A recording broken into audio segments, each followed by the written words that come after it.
Assalamualaikum warahmatullahi wabarakatuh. Kami dari kelompok 6 akan membahas tentang kejahatan bisnis. Di sini adalah anggota kelompok kami. Yang pertama ada saya, Sinta Indriana, dengan NIM 1908 10 10 10 58. Selanjutnya ada Taskia Tunisa Syaskiah dengan NIM 1908 10 10 11 10. Selanjutnya ada Winda Safitri dengan NIM 1908 10 10 1148. Selanjutnya ada Wirdanur Afita Rahma dengan NIM 1908 10 10 1119. Selanjutnya ada Yani dengan NIM 1908 10 10 10 81.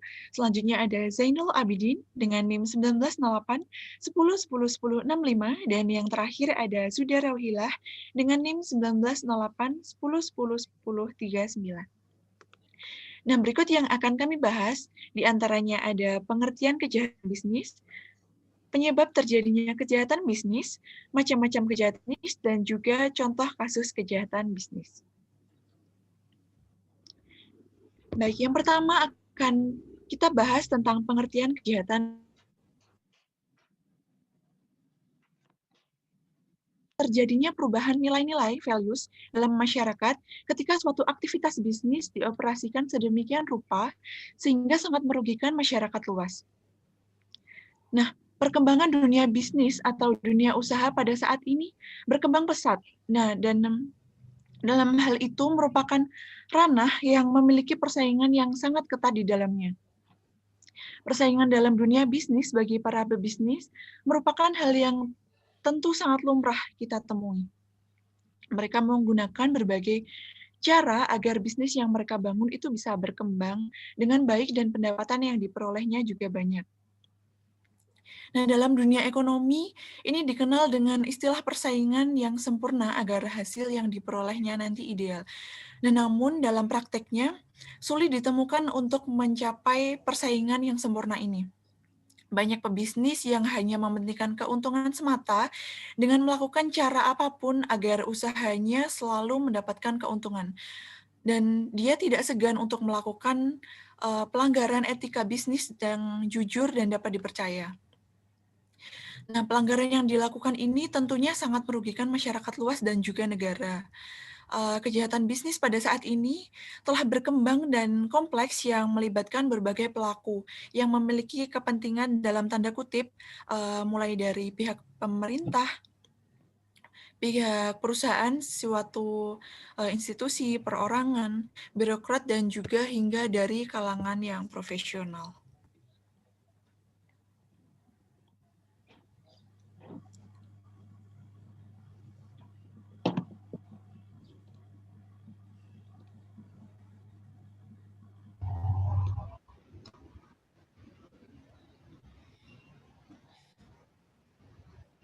Penyebab terjadinya kejahatan bisnis. 1. Kestabilan ekonomi. 2. Tingkat ketimpangan ekonomi. 3. Luasnya ketidakmerataan.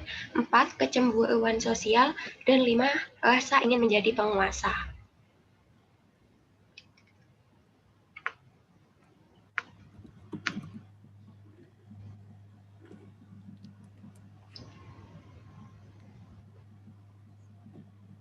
Macam-macam kejahatan bisnis.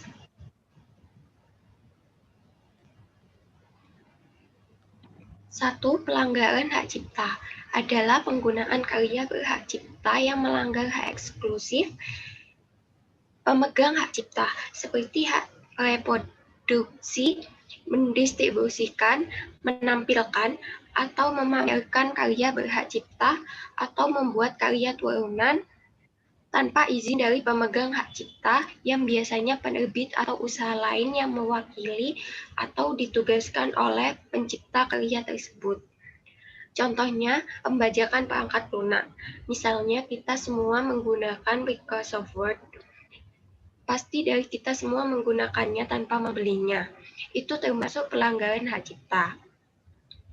Dasar hukumnya yaitu Undang-Undang Republik Indonesia Nomor 28 Tahun 2014 tentang Hak Cipta, Pasal 113, Pasal 8, Pasal 9, dan Pasal 52.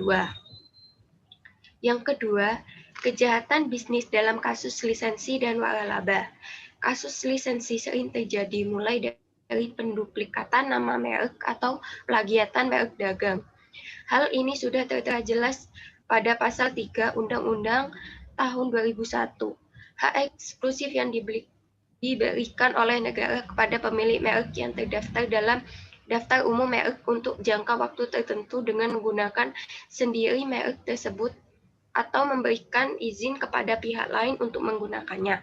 Sehingga barang siapa yang melanggar pasal tersebut akan dikenakan hukuman sesuai dengan pasal tersebut.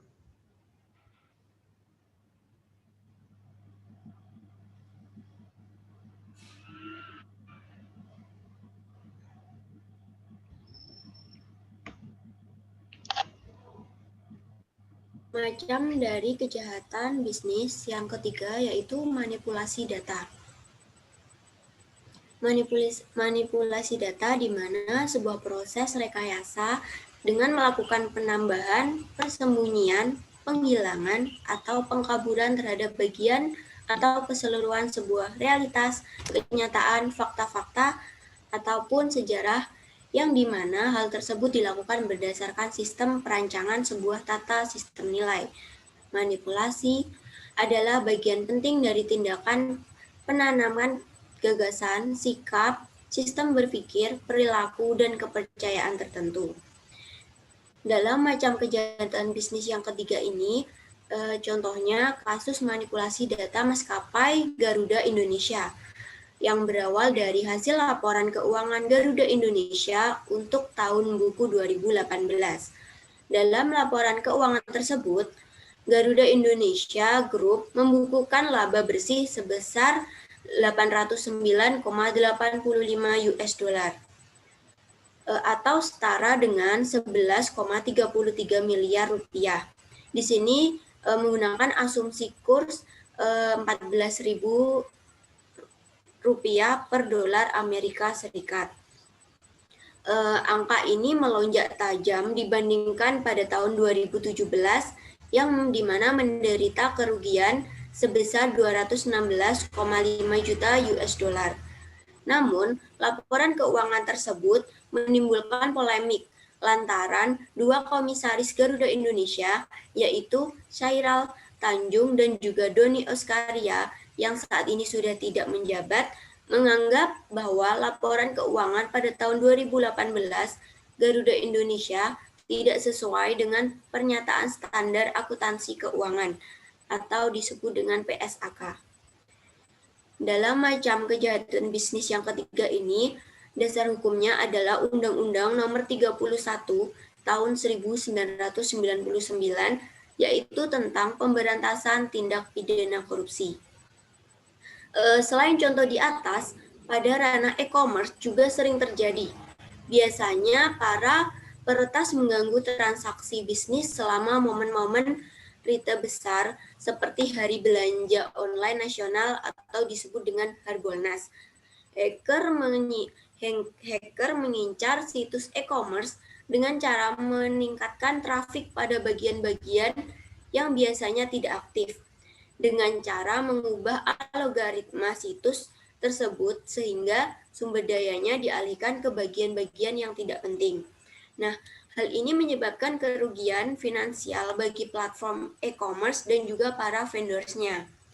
Nah, dan serangan manipulasi data seperti ini juga dapat disederhanakan lagi, yaitu melalui penggunaan teknologi bot yang lebih memudahkan bagi peretas untuk meluncurkan aksinya dalam serangan manipulasi data.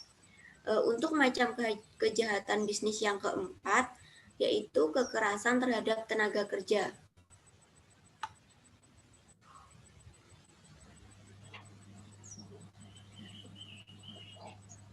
Kekerasan terhadap tenaga kerja sering marak terjadi baik di dalam negeri maupun luar negeri. Kita ambil contoh yaitu di luar negeri.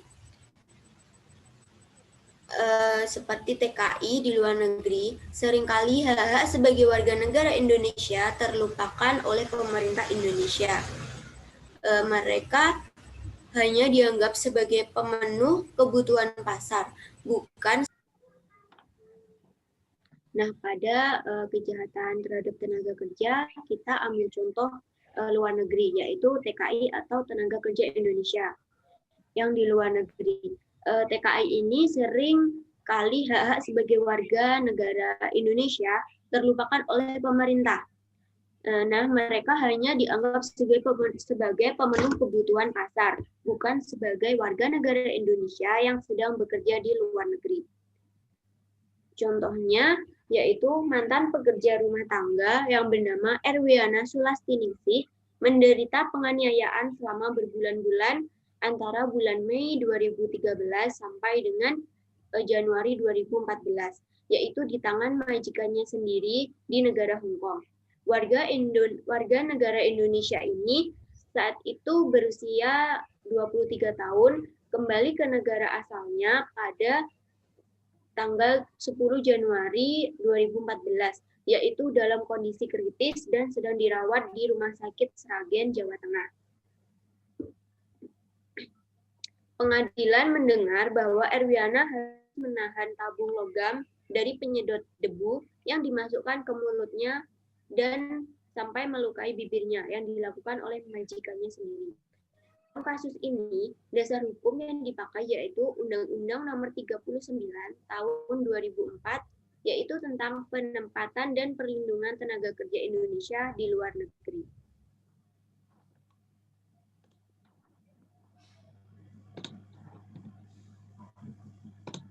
Macam-macam kejahatan selanjutnya yaitu insurance fraud.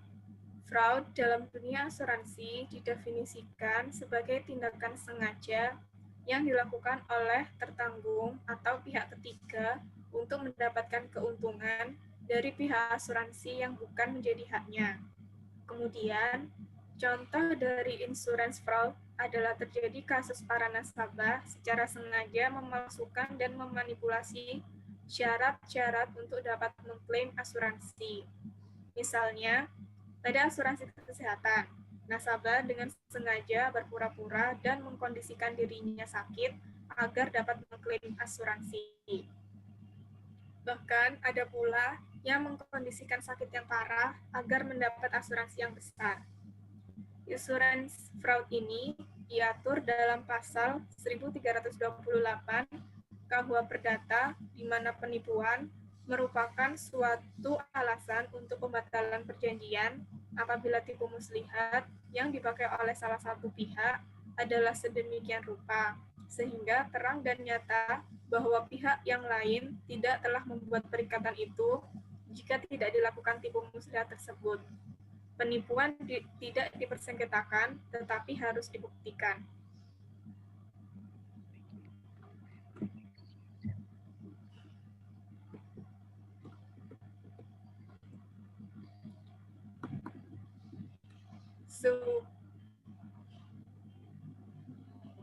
Sehubungan dengan macam kejahatan sebelumnya, yang selanjutnya yaitu penipuan. Penipuan di sini didefinisikan sebagai sebuah kebohongan yang dibuat untuk keuntungan pribadi yang merugikan orang lain, seperti penipuan lewat media HP dan false advertisement atau berbohong tentang kualitas produk terhadap konsumen. Contoh dari penipuan ini yaitu kasus dengan dugaan investasi bodong berskala cukup besar kembali terkuak. Perusahaan bernama PT Kampung Kurma di wilayah Bogor, Jawa Barat, digeruduk ratusan pembeli yang menagih janji manajemen perusahaan itu mengenai status lahan kafling dan pengembalian dana mereka. PT Kampung Kurma menjanjikan imbal hasil yang besar dengan pengelolaan dan perawatan pohon kurma selama 5 tahun. Pembeli dijanjikan dapat bagi hasil sesuai prinsip syariah. Kemudian, penipuan juga telah diatur dalam pasal 378 KUHP tentang penipuan yang berbunyi, barang siapa dengan maksud untuk menguntungkan diri sendiri atau orang lain dengan melawan hukum, dengan memakai nama palsu, dengan tipu muslihat ataupun dengan rangkaian kebohongan yang menggerakkan orang lain untuk menyerahkan sesuatu benda kepadanya atau supaya memberi hutang maupun menghapuskan piutang, diancam karena penipuan dengan pidana penjara paling lama 4 tahun.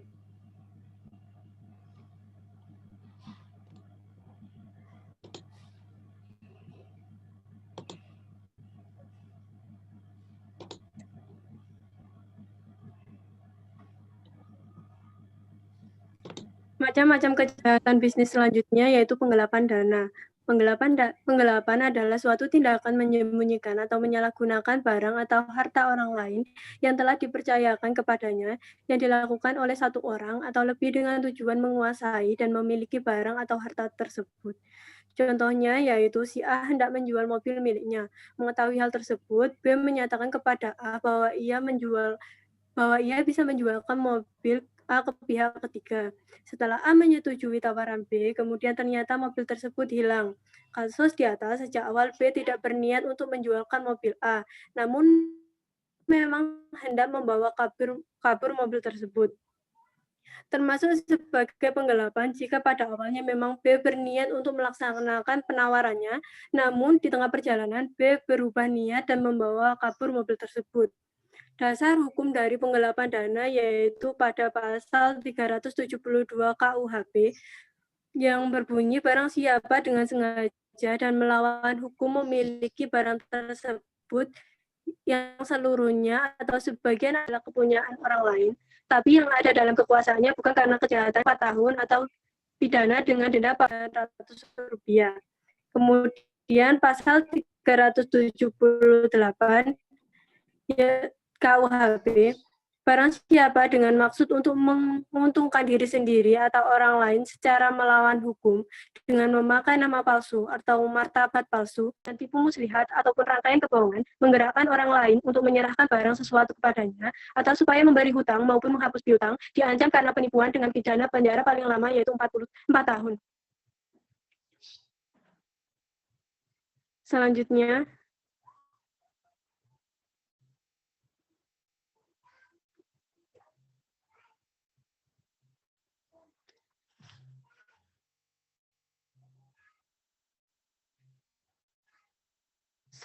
yaitu pelanggaran MOU.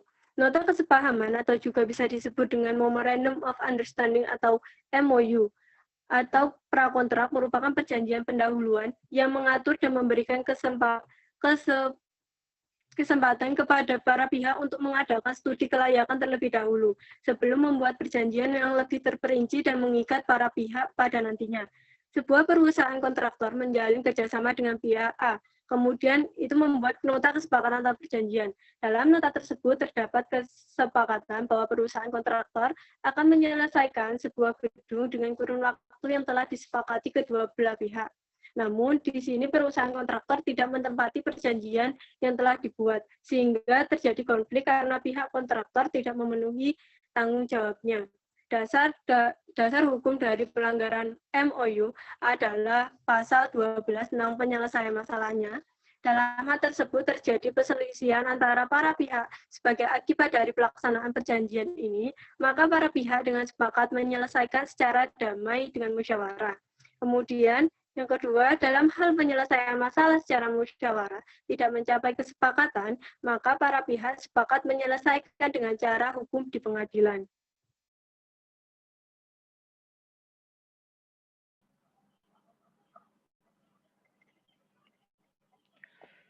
Lalu, kejahatan bisnis yang selanjutnya adalah pemalsuan dokumen pabean. Importir yang curang akan cenderung untuk memanipulasi pemberitahuan nilai pabean dengan menggunakan dokumen pelengkap pabean yang palsu. Dimaksudkan untuk menekan besarnya tarif biaya impor barang yang masuk ke wilayah pabean sehingga terdapat kewajiban yang tidak dipenuhi oleh importir. Perbuatan pemalsuan dokumen ini juga menimbulkan pengaruh yang negatif terhadap kelangsungan hidup bangsa dan negara.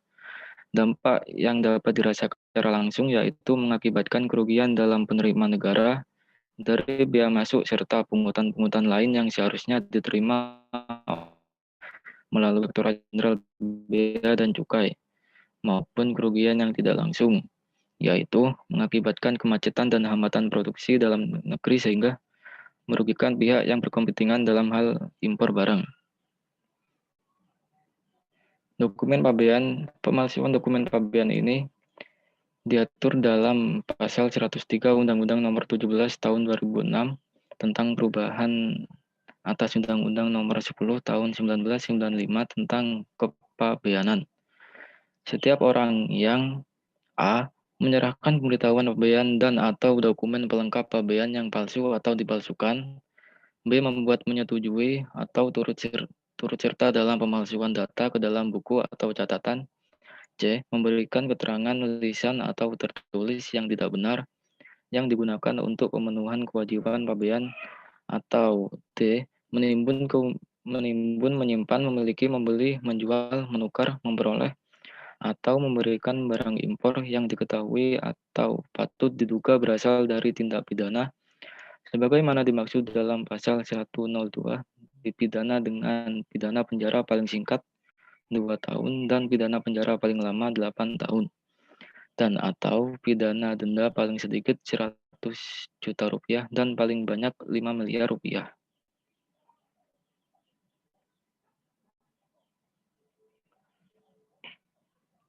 Lalu kejahatan bisnis yang lainnya adalah pencucian uang. TPPU atau tindak pidana pencucian uang atau money laundry sebagai suatu kejahatan mempunyai ciri khas yaitu bahwa kejahatan ini merupakan kejahatan ganda bukan tunggal. Bentuk kegiatan pencucian uang ditandai dengan bentuk pencucian uang sebagai kejahatan yang bersifat follow-up crime atau kejahatan lanjutan. Sedangkan kejahatan asalnya disebut sebagai predicate offense atau core crime atau sebagai unlawful activity yaitu kejahatan asal yang menghasilkan uang yang kemudian dilakukan proses pencucian. Dasar hukumnya adalah pemerintah menerbitkan Undang-Undang Tindak Pidana Pencucian Uang, Undang-Undang Nomor 15 Tahun 2002 yang dirubah dengan Undang-Undang Nomor 25 Tahun 2003.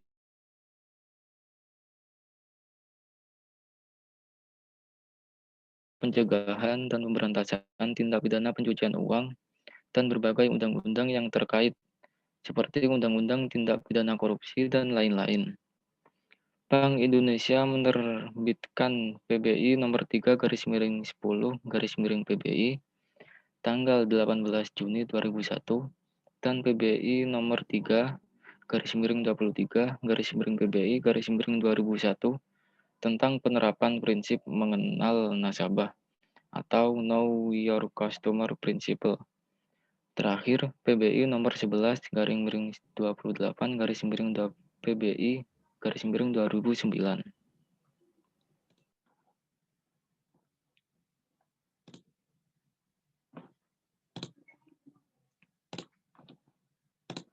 Setelah macam-macam kejahatan bisnis telah dipaparkan, selanjutnya adalah contoh kasus kejahatan bisnis. Pada contoh kasus pertama ini, yaitu adanya vaksin palsu atau fenomena vaksin palsu ini kami temukan pada Koran Harian Nasional Republika pada tanggal 20 Juli 2006. Fenomena vaksin palsu merupakan salah satu bentuk kejahatan bisnis yang sangat bertentangan dengan etika bisnis. Komisi untuk Orang Hilang dan Korban Tindakan Kekerasan atau Kontras mendesak pemerintah bersikap lebih transparan dalam menangani kasus vaksin palsu. LSM tersebut berpendapat, sampai saat ini belum ada informasi jelas yang diterima masyarakat terkait alur peredaran vaksin abal-abal tersebut di Indonesia. Kontras menilai peran pengawasan dari Kementerian Kesehatan, Badan POM, dan Dinas Kesehatan di tingkat daerah selama ini masih lemah, sehingga memberikan celah besar bagi keberlangsungan bisnis vaksin palsu. Berdasarkan pemantauan dari informasi yang dikumpulkan Kontras, rantai kejahatan bisnis vaksin palsu diduga memiliki kaitan dengan jalur suplai, distribusi resmi, serta badan-badan pemantau dan pemerintah melalui pedagang besar farmasi. Dugaan itu diperkuat oleh temuan Badan Reserse Kriminal atau Bareskrim Mabes Polri beberapa waktu yang menyebut adanya pasien yang terverifikasi menerima vaksin palsu lewat kasir resmi di RS Harapan Bunda, Jakarta Timur. Bahkan ada oknum dokter yang menjual kepada pasien. Menurut pengakuan dokter, vaksin palsu tersebut diberi dari sales obat resmi, yang jelas bahwa dalam kasus ini 3 dari 23 tersangka yang dijerat polisi berprofesi sebagai dokter. Contoh kasus 3 dari 23 ya. Lanjut ke contoh kasus kedua, kejahatan bisnis. Contoh kasus kedua ini yaitu tentang hacker dalam dunia perbankan. Dunia perbankan melalui internet banking Indonesia dikejutkan oleh ulah seorang bernama Stephen Haryanto. Seorang hacker dari jurnalis pada majalah Master Web, lelaki asal Bandung ini dengan sengaja membuat situs asli tapi palsu layanan internet banking Bank Sentral Asia. Stephen membeli domain-domain dengan nama mirip situs asli internet banking BCA, yaitu domain seperti www.klikbca.com, klikbca.com, klikbca.com, klikbca.com, dan klikbac.com. Isi situs-situs plesetan ini pun nyaris sama, kecuali tidak adanya security untuk bertransaksi dan adanya formulir akses atau login form palsu. Jika nasabah BCA salah mengklik situs BCA asli, maka nasabah tersebut masuk merangkap situs plesetan yang dibuat oleh Stephen sehingga identitas pengguna user ID dan nomor identitas personal atau PIN dapat diketahuinya. Diperkirakan 130 nasabah BCA tercuri datanya. Menurut pengakuan Stephen, pada situs bagi para webmaster di Indonesia, tujuan membuat situs plesetan adalah agar publik menjadi web lebih berhati-hati dan tidak ceroboh saat melakukan pengetikan alamat situs atau typo site, bukan untuk mengeruk keuntungannya. Beritanya didapat dari Cybertech 6 November 2002 dengan judul Stephen Haryanto. Next. Terakhir yaitu contoh kasus ketiga tentang kejahatan bisnis yang kami temukan pada Suara Merdeka 27 April 2004 dengan judul Polisi Tangkap Hacker KPU.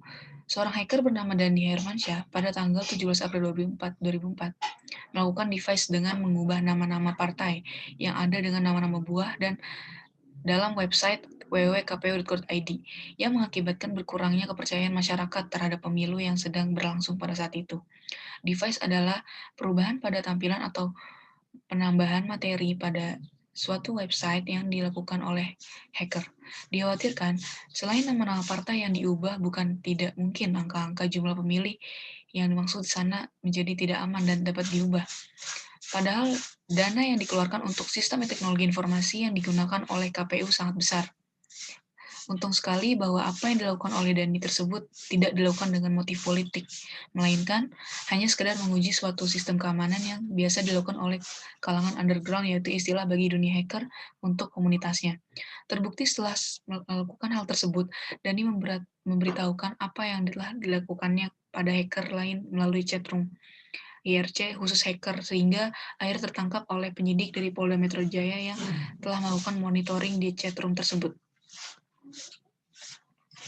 Sekian dari kelompok kami. Terima kasih. Wassalamualaikum warahmatullahi wabarakatuh.